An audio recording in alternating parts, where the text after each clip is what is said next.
Welcome back to my channel, and it's that time of year again when it's the countdown to Christmas. We are going to start off with this little wreath, and let's see where this project takes us. Let's get started. To start off with this project, we're going to make the dice. So we're going to need 2 dice so we can do the numbers. Found this block of wood, which is 4.5. So we're going to remove the nail hole in here, and then we're going to try and make 2 cubes out of this, and we're just going to cut it with a circle saw. So to start off with, we will get rid of this nail hole because we don't want that in the middle.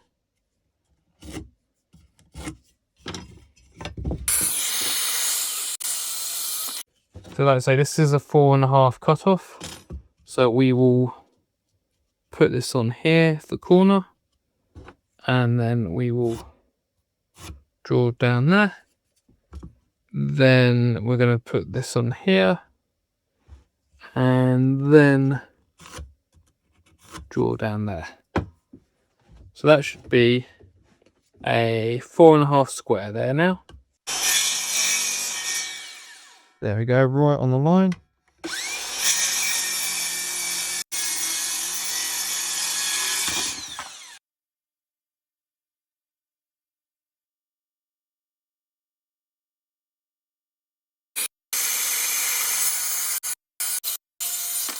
But if you were batching this out, you would have a template, so literally all you're doing is dropping it on and drawing around it. You wouldn't have to mess around like I am here, trying to get these angles on.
Off camera I used the cracker, I have done days till Christmas, and I have numbered the dice.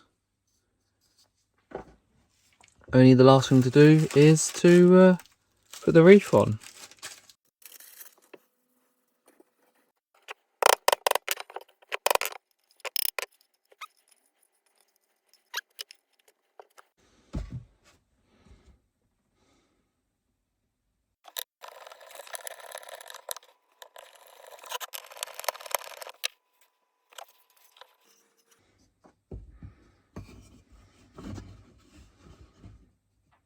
Project's now finished. I really do like the outcome, and this is going to be hanging on our wall, and with the countdown for kids down to Christmas Day. Let me know down in the comments what you would have done differently, and let's get the countdown to Christmas started. Thank you for watching this video. I've queued up another Christmas related project right here for you, and if you also want to look and see what else I've been up to, I've got a Christmas playlist right here for you. Thank you for watching, and I'll see you on the next one.